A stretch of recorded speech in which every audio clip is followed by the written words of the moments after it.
He? Eleni ölmüş. Tek kurşunla öldürmüşler kızı.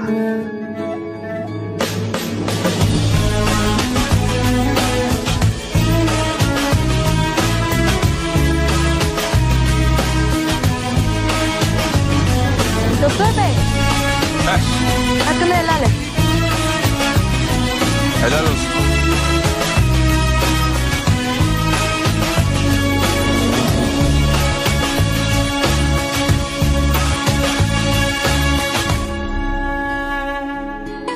Çok teşekkür ederim.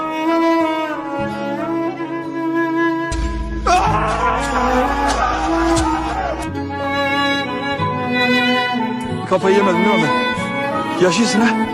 Yaşıyorum.